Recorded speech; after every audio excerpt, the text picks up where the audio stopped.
Well, good morning, and welcome to Authors at Google in Cambridge, Mass. Today it's my enormous pleasure to introduce Joel Christian Gill. And before I launch into the prepared portion of my remarks, I have to say that Joel is the first author we've ever had in Cambridge whom I've spotted actually selling a copy of his book on the way to the talk. The security guard downstairs bought a copy. Well done, Joel. He's staying for lunch, so please feel free to join us. The cafeteria staff may each get a copy too. Who knows? I don't know. Nobody is safe, clearly. Anyway, more formally, Joel is the Associate Dean of Student Affairs at the New Hampshire Institute of Art, and he's a member of the Boston Comics Roundtable. He received his Master in Fine Arts from Boston University and a BA from Roanoke College. He's here today to discuss his provocatively titled and amazing graphic anthology, Strange Fruit Volume 1, Uncelebrated Narratives from Black History. He has uncovered and retells in dramatic fashion 9 stories of extraordinary African Americans whose lives have been long forgotten by most. I was excited to learn about these strong individuals, and I know you will be too. Please join me in welcoming Joel Christian Gill.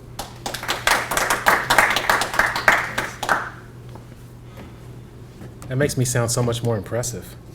Hear someone else talk about me. Well, thank you guys for having me down. I appreciate the opportunity to come down and talk to you about my work. I'm going to talk about a few things this morning. I'm going to talk specifically about how I came to the idea of calling my book Strange Fruit and what the inspiration for that was, because that seems to be a really common question that people ask me. Why'd you title your book Strange Fruit? I'm going to talk to you how I came up with the stories for Strange Fruit, because you all have the book. As you can see, some of these things are very obscure, very sort of, you have to find them in a lot of different places. And then I'm going to talk to you specifically about how I make the comic. And then I'm going to read and show you on the screen one of the stories, my favorite story in Strange Fruit, which is called 2 Letters, about a slave named Spotswood Rice. I went to college initially to draw comics. And in Southwest Virginia, where I'm from, there weren't any illustration programs. And so I went into a graphic design program. And my second semester in, I took a painting class. And if you've ever taken a painting class and been artistically inclined, you know that it's like a puzzle you can't solve. And so you go down that rabbit hole trying to figure out how to solve that problem of painting. And one of the most common issues with painters, with anybody who makes any type of art, is how you get your inspiration. Like, where does it come from? And at the time, I had a professor whose name was Brian Sieveking. He was my drawing teacher, and he was really brilliant. And he had this, he did these paintings of Southern rock stars or sideshow freaks, you know, like the Incredible Half Boy or the Human Trunk. So I remember thinking to myself, why do you paint the things that you do? Like, they just all seem really disconnected. And he said, well, you know, he said, I collect folk art. And when I was in college, I had gone through this process of trying to figure out or trying to make these paintings about how bad Nicaragua was and how messed up the situation in Nicaragua was. And at the same time, I met Howard Finster, who is a pretty famous folk artist. If you guys ever seen REM's cover, there's the lead singer of REM is actually sitting in his rock garden, Howard Finster's rock garden in Georgia. He said, I met Howard Finster. And Howard Finster paints these amazing things. He paints Elvis as a baby, or he paints Henry Ford's wife, or he paints this amazing painting called The Path to Hell is Paved with Good Intentions. And he said, I met Howard Finster, and I realized that because he's a folk artist, which are these people who are sort of outsider artists, they didn't go to college and they start painting in their 60s. He said he had this one hand in cable television, and he had the other hand in like the church. And so he had these two conflicting things that were happening to him. So he was painting the things that were interesting to him. And he said, so I looked back at those paintings of Nicaragua, and I was like, I don't really care about Nicaragua. I mean, yeah, it's bad, but I don't really care about it. And at the same time, he was writing these things about Ty Cobb, and he was a really big baseball historian. So he said, I did these paintings of Ty Cobb. And everybody thought these paintings were much better. And the difference between those paintings of Ty Cobb and the paintings that I was doing before is that these are something that I'm interested in. And so I immediately thought to myself, that's what I'm going to do. I'm going to find something that I'm interested in, and I'm going to do paintings of it. About that same time, there was an article in the paper in Roanoke, Virginia, where I'm from. Roanoke is a small city. I live in right outside of Manchester, New Hampshire now. Manchester's really small, and so it's about the same size. And so there was an article in the Roanoke Times about a tree that had fallen. Typically, trees falling is not a news event, even in a small city. But this tree was supposed to have been cursed. And the article was about the curse of this tree falling because it was the centerpiece of a lynching that happened in Roanoke, Virginia in 1893. So I wanted to know more about it. So I went back and looked at some of the images in the newspaper about the lynchings, and this is from the Roanoke Daily Record. If you can see at the top left-hand corner, it says Negroes lynched.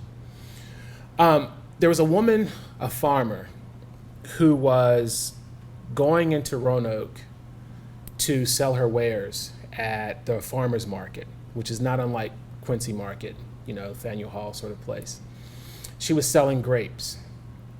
And while she was selling the grapes, a man approached her and asked her how much the grapes were. And she said 60 cents. He told her, he said, well, I'll give you more of those if you actually deliver them. So she agreed, and then she followed him. So she followed him down an alleyway, and he got to a place where there was a gate.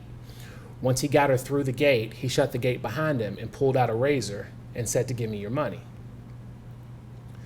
So she proceeded to give him her purse, which had $2 in it, and she begged for her life. And she begged and pleaded for him not to kill her. And he immediately grabbed her and tried to slit her throat. Well, she fought him off.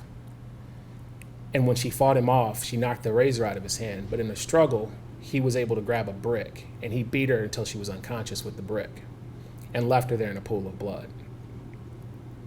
She was found later by the authorities, and they took her to the local hospital.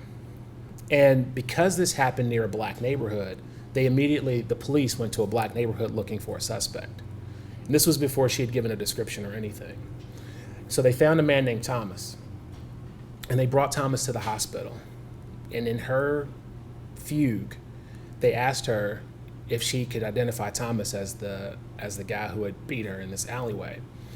And she said she couldn't be sure, but show me his hat. If you show me his hat, I can be sure. So they showed him the hat, and she said, that's him. Thomas was taken to jail, and he was locked up in the jail. Now, at the time, Roanoke was a stop on the railroad, and there was all these railroad riders who had stopped in Roanoke, and they were all hanging out in these bars by the railroad tracks. Somehow it got to them that this horrible thing had happened to this woman and that it was a black man that had done it. And like most mobs in a drunken feud, they went to the jail. And the sheriff was able to deter them. He came out, sort of talked them down, had a conversation with them, and they dispersed. Well, they were not to be turned away. In the meantime, the mayor got together with the sheriff and said, we need to do something to keep these people out. So they called in a local militia to protect the jail. So the militia surrounded the jail, and the mob came back. When the mob came back, they were larger, they were more menacing, and they were trying to attack the jail. Something happened, and the militia fired on the crowd, and they killed 9 people. When the dust cleared, that only made the people madder. You would think it would make them disperse, but it would make them madder. So they regrouped. And in the meantime, the mayor and the sheriff got together, and they were going to send Thomas to Lynchburg, Virginia, to get him away from the mob. So they put him on a cart, and they started taking him to Lynchburg. He got about 5 miles out of Lynchburg, when the mob caught up with him, and they wrapped a rope around his neck, and they drug him back to Roanoke. They drug him through the street, people shooting at him the entire time, and they hung him in a tree. They shot him more. They placed a sign on the front said, "Do not remove, by order of Judge Lynch," and a sign on the back because they were mad at the mayor, that this is the mayor's friend. So in those 3 days, he just hung there, his body, and people would go by and they would actually strip pieces of clothing, even pieces of his skin off as souvenirs. This happened for a couple of days, and at the end of the 3 days, the coroner came with a number of officials, and they were going to pull his body down.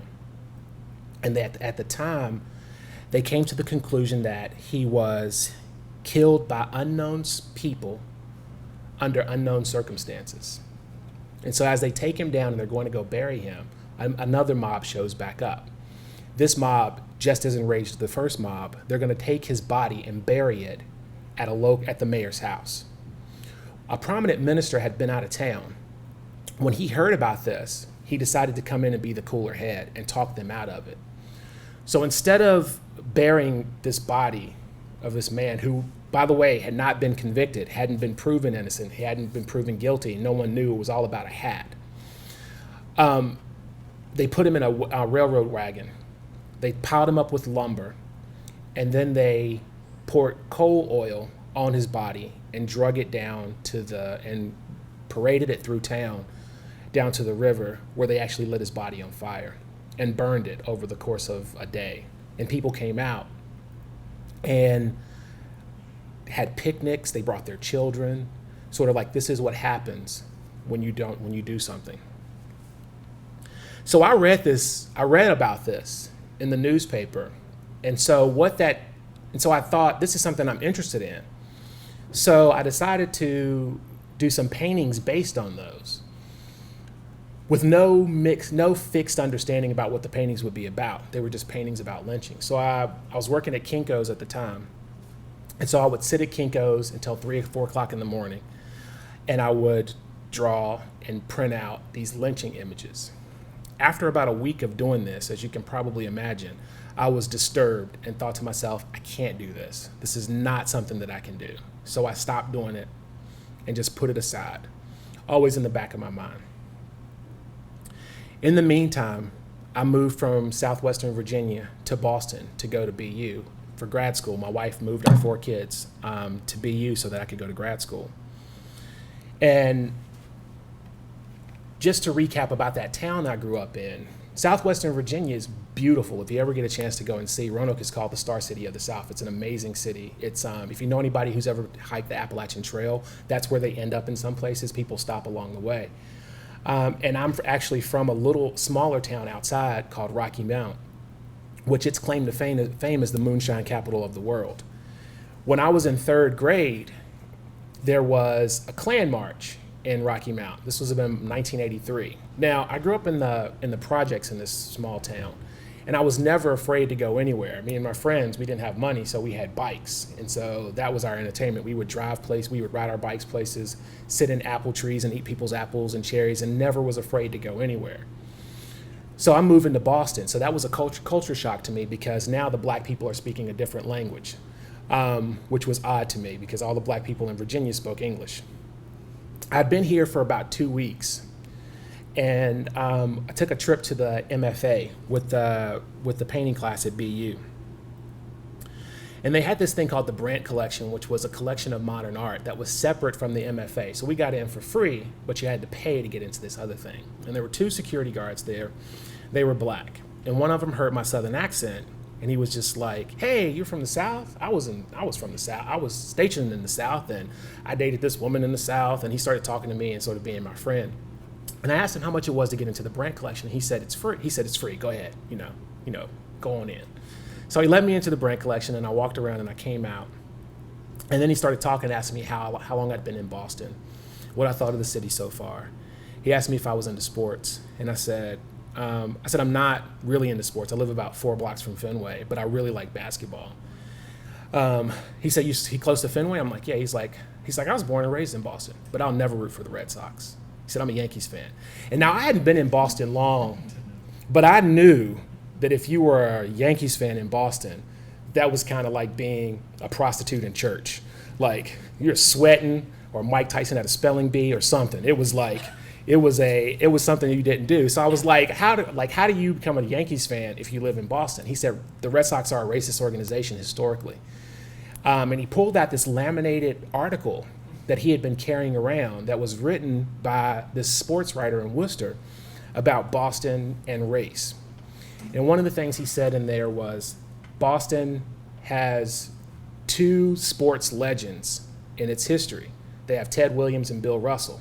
Ted Williams never won anything. Bill Russell won 11 championships. And who do they name the tunnel after? And I was like, wow, I'd never thought of that. He said that the manager of the Red Sox passed on every black player, including Hank Aaron, because he said he wasn't going to sit around waiting for some nigger.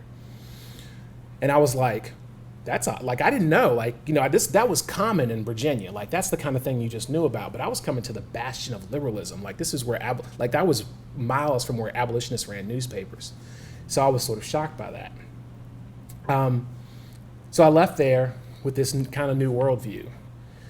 I went to, I lived in BU housing, and there was a guy who lived on the bottom floor who was a business journalist professor, and he also did business journalism on CNBC. He had bright red hair. I can't remember his name, but we only called him by his last name, and he was a great guy. And he stopped me one day in the hallway when I was coming up, and he goes, Joel, where are all the black people in Boston? And I said, what? He said, I haven't seen any black people since I've been here. Like, I don't see that many black people.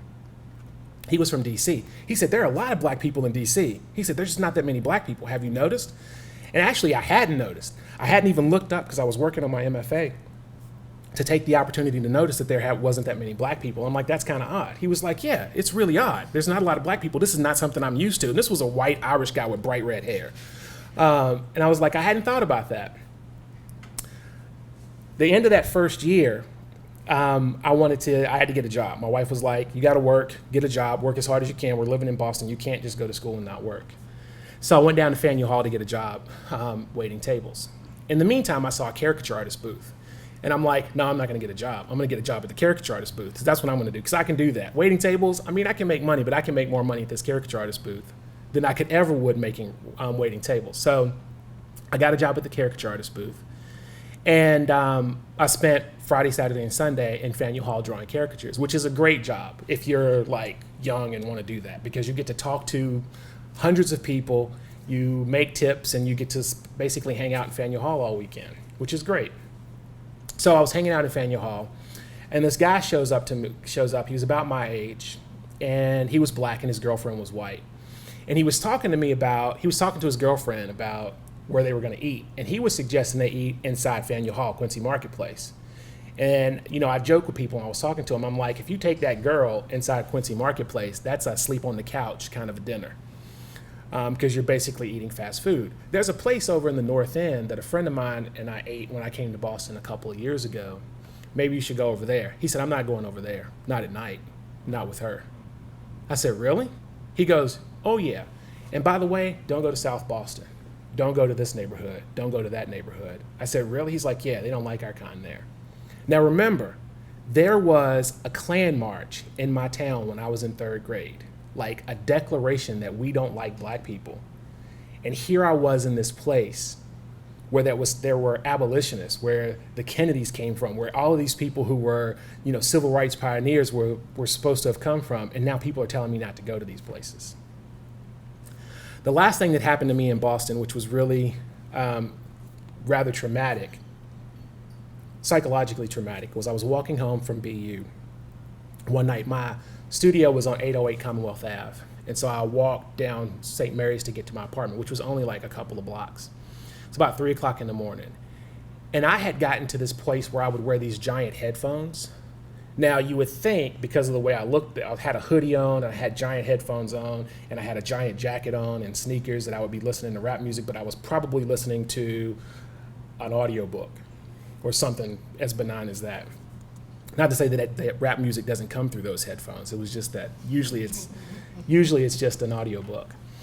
And I was walking along there, it's like 3 o'clock in the morning, and a police officer was flying around that corner. And when he saw me, he slowed almost to a stop. And when he did that, I immediately understood why people run, because I had not done anything, and it was just about the way I looked that he stopped. He went, but I was terrified. After that, I graduated from BU, and we went back to Virginia. Nothing ever bad happened to me other than that cop stopping and people telling me things when I was in Boston. But as a dad with a family, I had 4 kids and living in Boston. And Boston's a great city if you're under 30 and no kids. If you're over 30 and kids, it's like a nightmare. So my wife and I were like, we are Southerners. We had just decided we are Southerners. We are going back to the South. It's going to be great. But there was also this understanding that being a black man and being in love with the South is a very complicated thing. It reminded me of something that I read in the autobiography of Malcolm X, where he said, at least in the South, they'll tell you they don't want to sit beside you. And there was another thing that Dick Gregory, who was a social commentator, comedian, and civil rights activist, said that in the South, they don't care how big you get as long as you don't get too close. And in the North, they don't care how close you get as long as you don't get too big. Those two things sort of weighed on me, plus my experiences of coming to the South, and I'm coming to Boston and hearing about the riots in the 70s, the busing, and then these things about the racist organizations and the Ted Williams Tunnel not being the Bill Russell's tunnel, because that would make sense, really. It would make sense if it was the Bill Russell's tunnel. And I started thinking about those lynching paintings again. But I was thinking about them in different contexts now, because I had spent a whole long time listening to Strange Fruit by Billie Holiday's sort of collection, and Strange Fruit, and how I had done something that a lot of my ancestors, just to quote that Maya Angelou, I am the hope and the dream of a slave. I had already done something that a lot of people, even my peers, because I had, most of the people that I grew up with are in prison. So I had done something my peers hadn't done. So I'd come a long way. And so I started to reevaluate those lynching paintings in a way that I was talking about, sort of making social commentary as a metaphor for how far we've come, but how far we still have to go. And so I did a series of paintings based on lynchings, and I called the show Strange Fruit. And the most successful painting was this one called Strange Fruit Harvested. He cut the rope. In this painting, I was trying to talk about and make commentary about how far I was able to come, because I'm no longer hanging from that tree. I had cut the tree, but the rope was still there. So it was sort of a metaphor to say, we've come a really long way, but we still haven't come far enough. So a friend of mine came to that show, a guy I went to BU with who lived 2 hours from me in Virginia. And he moved back a year after I did and came to the show, which was a big deal. And people came to the show and said it was beautiful and disturbing, beautiful and ugly at the same time. And he looked at the whole show and he said, it seems to me like your paintings are trying to tell a story and they're failing. And he was absolutely right, because one of the things you learn about art in grad school is when you get out, nobody tells you when you've done anything wrong. Your mom always says that everything you make is great. No matter what you make, she's going to pin it to the refrigerator. And so that was an eye-opener for me, because he was absolutely right. The paintings were trying to tell a story and they were failing. And this was the most successful one of the entire bunch. So that started to prompt me into thinking about storytelling again and how I could specifically use visual media to tell the stories. So that made me come full circle to drawing comics again. And so I started thinking about ways in which to tell my story, like living in the South, coming from the projects, being in this position that I'd been in, and being success. Because at this time I was teaching at a small college, I was running a gallery, I was successful by all measures of what I was supposed to be doing. So I started thinking about ways in which to tell that story. So I started this comic called Dandelions. And it was this long, epic autobiographical metaphor of me and, my life. And I got about 50 pages into it, and a friend of mine, so I got another harsh critique. By this time I had moved back to Boston, and I was going to the Boston Comics Roundtable at this point. And I took it to the Boston Comics Roundtable for a critique, and a guy who I'm friends with now was going through it, and he got about 30 pages in, and he looks at me, he goes, I don't know what's going on. I'm 30 pages into this, and there's nothing happening. And so I'm like, I'm failing again. I'm absolutely failing again. So I started looking at people who made comics to try to figure out how I could tell these stories that I was trying to tell, these vaguely social conscious stories that have uplifting elements to them. How can I tell these stories? And I was cyber stalking. Have you ever heard of a library degree? If you get a library degree, it's like you don't have a degree in it, but you go and read every book on it that you possibly can. If you have a library card, you can get a degree in it. And so I was trying to get a library degree in comics. So I would look up artists, and then I would look up their work, and then I would cyber stalk them for a while, looking at their work online, putting up their, trying to get as much information as I possibly can. And I ran into this cartoonist named Box Brown. Box Brown has a book out right now called Andre the Giant, which is really great. And so when I Googled Box Brown, I came up with the story of Henry Box Brown. Henry Box Brown is a slave who was born in Virginia, and got together with some abolitionists after an issue that he had had with his master and his family being sold, and mailed himself in a box from Virginia to Philadelphia. And so I didn't know much about Box Brown, but I knew a couple of things. That he was in Philadelphia, he was a white kid, and he didn't get there in a box. So I sent him an email, and I said, I'm just curious as to why you have the same name as his slave named Henry Box Brown. And he said, well, I'm just square-shaped, so my friends call me Box. He said, but I've also thought about doing a comic about this guy at some point. And I sent it back to him because that sparked an idea. I said, that's a fantastic idea. I'm going to steal your idea. And so I stole his idea, and I made a comic about Henry Box Brown. And I spent about a year putting it together, and I sent it to him. And he said to me, when I sent it back to him, he's like, this is great. You should do more of these. So I put together that story, and now I had to figure out how to get it out. So it wasn't a book, right? So I couldn't shop it to a publisher. It was more of a one-shot kind of a thing. And so I came to the conclusion that I needed to put together a sort of a list, like a series of comics. And the series had to have some kind of unification. Now, the unification was me, but I wanted it to be the unification to everybody else. So I was going to go to a comic convention, and I was going to sell these comics, so I had to figure out what to name them. And I'm a huge Chris Ware fan. If you're not familiar with Chris Ware, he won the Guardian Prize for his book, Jimmy Corrigan, The Smartest Kid on Earth. He's the only cartoonist to ever be included in the Whitney Biennial. He's brilliant. His work is amazing. It's slow and methodical, but it's kind of like a Wes Anderson film in a lot of ways. It's quirky, and it's deeper than it looks like it is. And so Chris Ware has this series called Acme Novelty Library. And in Acme Novelty Library, he does one story in each comic, but they're connected to other stories. So maybe 18 will be one, like Rusty Brown, and then 19 will be building stories. And then once he gets the entire thing together, he collects them separately and then puts out a book. His latest is called Building Stories, and it was all serialized in Acme Novelty Library. So I thought to myself, what could be my Acme Novelty Library? So I started thinking about a unifying theme or idea, and I went back to Strange Fruit. Because if you think about Henry Box Brown cut the rope, right? He did that thing that I did in a time when it was harder to actually do that. And so I thought to myself, I'm going to name my comic Strange Fruit.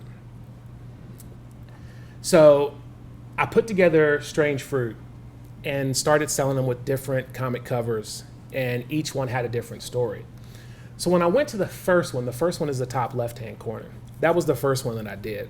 And so when I went to the conventions, having been a caricature artist at Faneuil Hall, I knew how to sell stuff one-on-one. One-on-one retail is something I'm good at. If you can get a degree in that, I would have a degree in one-on-one retail. I could sell, friends of mine say I could sell ice to ice to people who have a glass of ice water in their hand. So I would sell these comics, and I would sell hundreds of them at a show. While I was selling the comics, people would come up to me and they would say, have you heard about Marshall Taylor? And I'm like, no, who's Marshall Taylor? And they would say, Marshall Taylor was the first black world champion in any sport in America, and he was a cyclist. And at one point, he held 7 world records in cycling. And I'm like, really?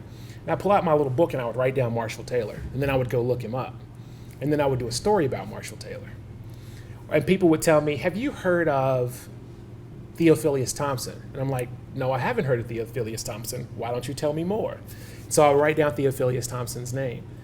And they would all be subsequent issues of Strange Fruit. Each one of them was a separate cover and a separate story. And they would have, Strange Fruit would have one story about some obscure black history, and then another story about, it would have sketchbook images. And one of my favorite covers for Strange Fruit, I put myself as a toy. This is all digital. Like, that toy does not exist. It's all built in Photoshop. And I did one where I put myself on the cover of Amazing Fantasy number 15. And this is the one with Theophilus Thompson in it. So Fulcrum approached me about halfway through and asked me if I would be interested in putting together all of my stories as an anthology. And I had already shopped this to a number of publishing companies. And they had said things like, put together a new book, you're a first-time author. Do some, can you do it in black and white? We can do it. People don't buy anthologies, those kind of things. And so I was, resigned to actually just continue to do what, I work as a college, so I had a job, so I didn't need to make money with the art. And so I was just going to continue to do what I'd been doing. When Fulcrum approached me and said, we should put these all together. And do you have more of these stories? And I said, yes. As I got out my book, of course I have more stories. And I started to list off some of those stories. And they were like, great, we can put this all together and we'll just go with the title Strange Fruit. Because that's what these stories are. And so I started to work on those stories. And when the process of doing that, we talked about who could write the foreword for the book. And the first person I thought was Henry Louis Gates Jr. because one of the stories in Strange Fruit, the story of Richard Potter, who was the first American stage magician, and also a black man from New Hampshire. I don't know if you've been to New Hampshire, but when I left this morning, I significantly decreased the black population by leaving the state. So you can imagine what it was like for Richard Potter in early 1800s, late 1700s, when he was a magician up and down the East Coast living in New Hampshire. But the first time I heard about that was Henry Louis Gates Jr. was talking about it on NPR, and I was like, that's another person I could write down and go look up. And so I thought he would be great. Plus, I used his anthology of his encyclopedia of African American history. So when he wrote, so we were able to get in touch with him through Facebook of all places. And he wrote the story without any prompting from us. He defended the title Strange Fruit automatically in his writing. Like, this is no longer about black bodies dangling. This is about stories that are dangling outside the mainstream of history, which was pretty amazing to have someone of his caliber write that about me. So now that you have some background about how Strange Fruit and how the stories came about, I want to talk to you a little bit about how I went about making the stories. For the most part, I did everything analog. So it was pencil and paper. I would do the thumbnails in my sketchbook, and then I would transfer those to Bristol board, do blue line images of them, and then ink them. Then I would scan them, and then if they were 18 by 24, so I would have to piece those images back together.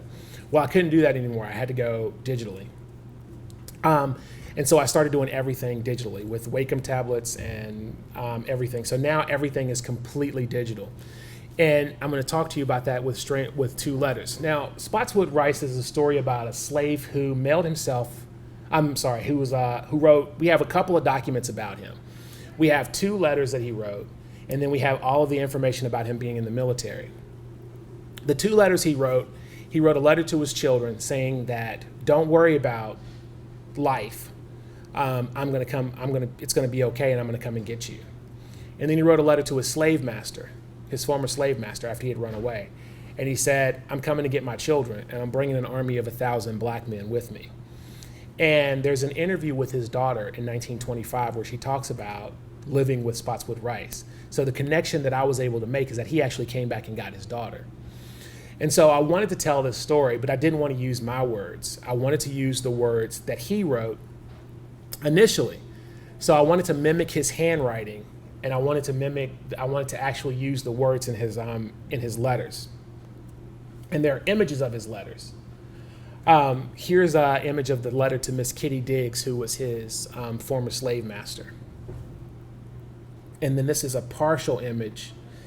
This is actually him. So once I got the images down and I knew that I wanted to use the words, I wanted to know what Spotswood Rice would actually look like. And there's no images of him.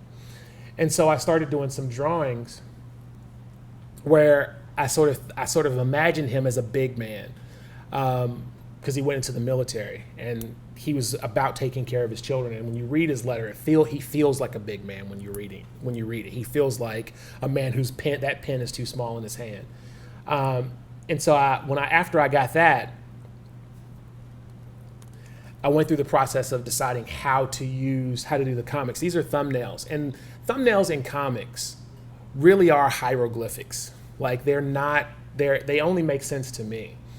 One of the things I knew I wanted to do was I didn't want to use any words, and so I had to have places where there were exclamations and there were racial slurs in the words. And so I decided to use colors and symbols. And so the colors I use are yellow, orange, and red as mounting anger. And the symbols, we'll get to those in a second. So the symbols here, I wanted to use the derogatory term for black people, coon. I wanted to use that one. And I wanted that word to be a picture so that it was embedded with all of the information as opposed to me saying the word. If you've watched Django, for example, the N-word becomes wallpaper in that movie. He says it so much that you actually can forget that he's actually saying it anymore. And so I wanted you not to forget that it was there. I didn't want it to be passive. I didn't want it to be N ... and I wanted it to be something else. And so I tend to use actual images, racist images, in order to show what those words are, so that there's a disconnect between the person and the word, so that you see that disconnect. So I decided that in this instance, I was going to use the actual image of a coon. So once I get the actual thumbnail, I do a larger thumbnail in my sketchbook where I start to map out things. Once this process is done, I scan this image. Well, actually, what I did was I went back through and I wrote out the entire letters, trying to mimic as close to his handwriting. But I wanted it to be legible. And also the thing I wanted it to be was I wanted all of the misspellings to be in there so that the misspellings are specifically his. So these are his words, not mine.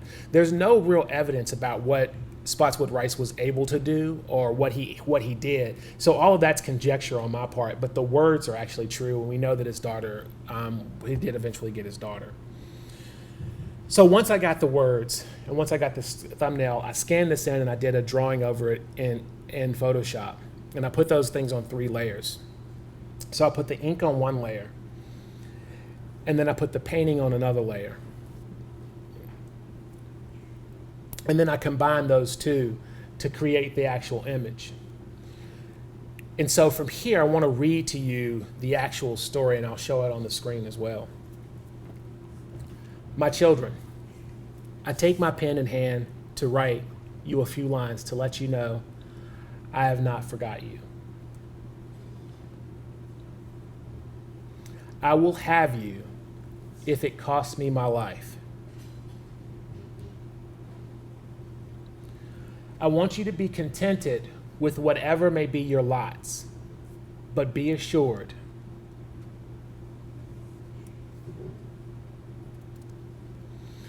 on the 28th of the month, 800 white and 800 black soldiers expect to start up the River Glasgow, and I expect to be with them. Don't be uneasy, my children. I expect to have you. Your Miss Kitty Diggs, Miss Kitty said that I tried to steal you. God never intended for a man to steal his own flesh and blood.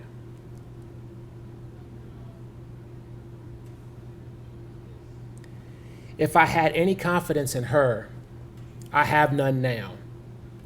And I want her to remember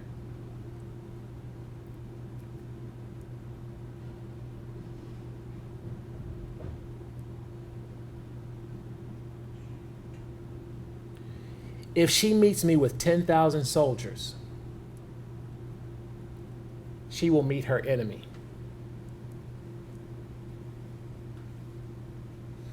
I have no sympathy for slaveholders. Give my love to all. Spotswood Rice. So here he's in an encampment and he receives a letter. And the letter's from his daughter. And again, I'm using mounting anger with the yellow, red, and yellow, orange, and red.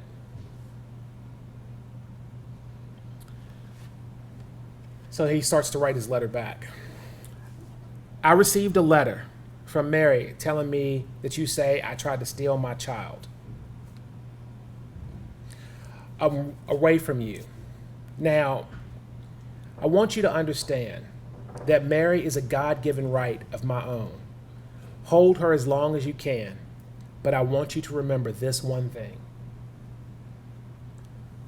The longer you keep my child from me, the longer you have to burn in hell, and the quicker you'll get there.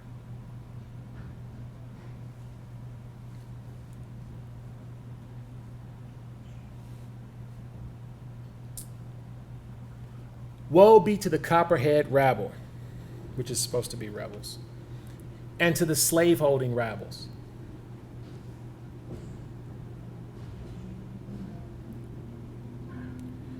For we are making up about 1,000 black troops. We don't expect to leave them there, root nor branch. Just hold on as long as you can, and the worse it will be.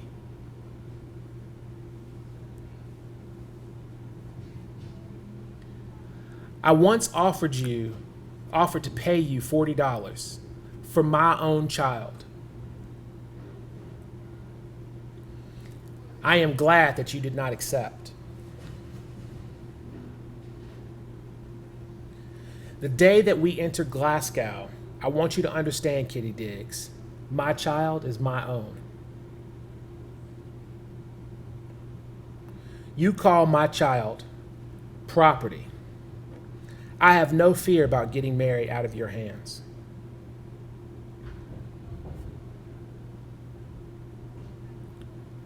And that's how my daddy, Spotswood Rice, came and took me from slavery all those years ago. And that concludes my talk. If you guys have any questions, I'll be more than happy to answer your questions. Thank you.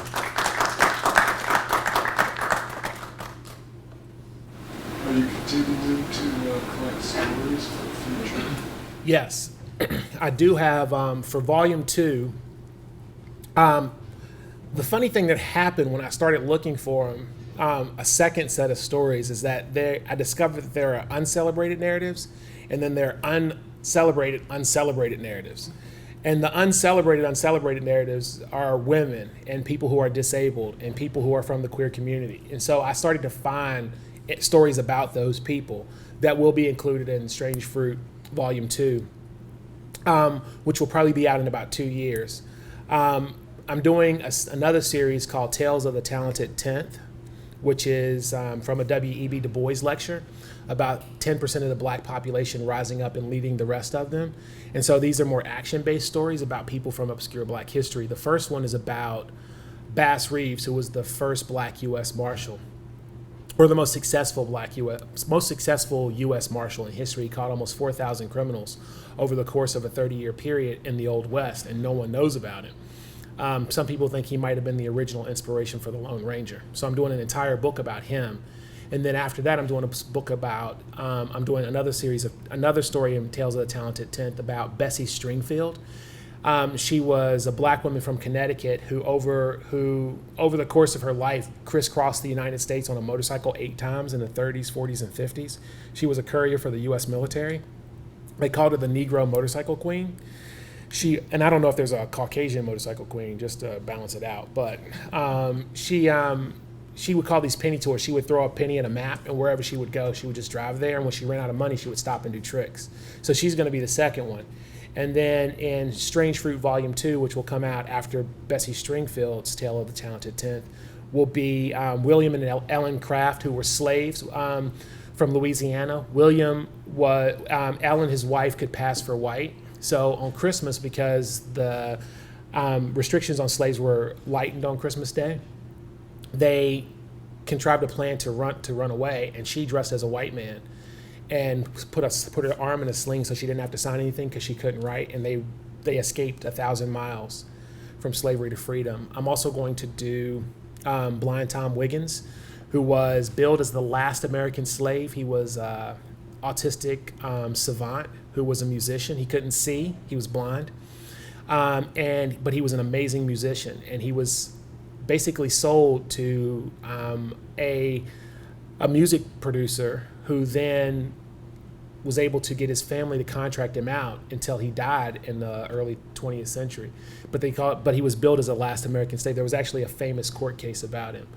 But he made amazing music, and he would also do sounds. They would have these shows where they would have him come out, and he would have people come up and say, "You play any piece of music," and he can mimic the music right then and there.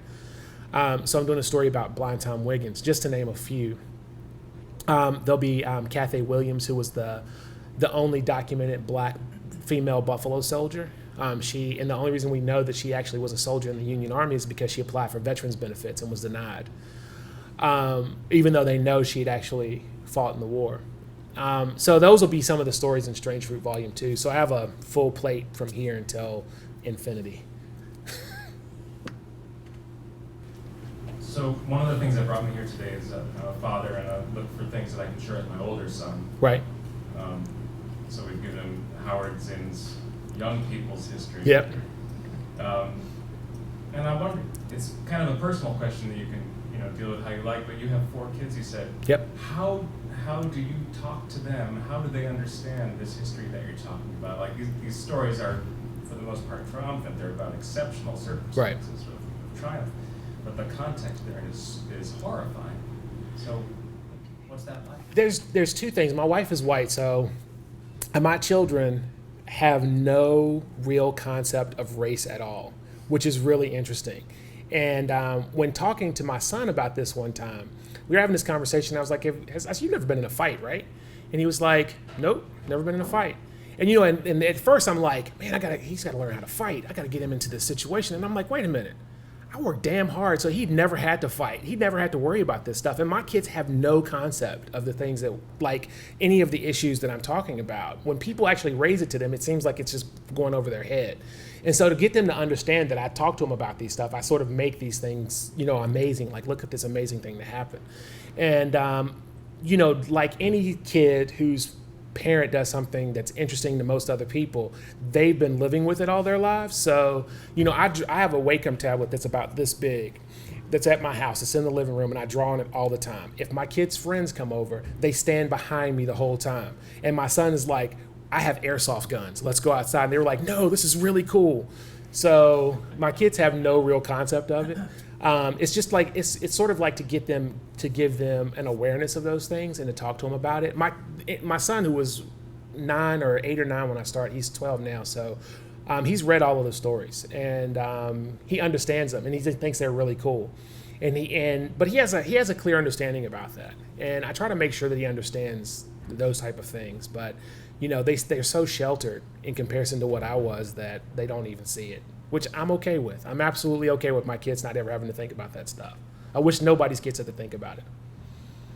Well, thanks again for inviting me. I appreciate the time to come and talk to you. You're welcome.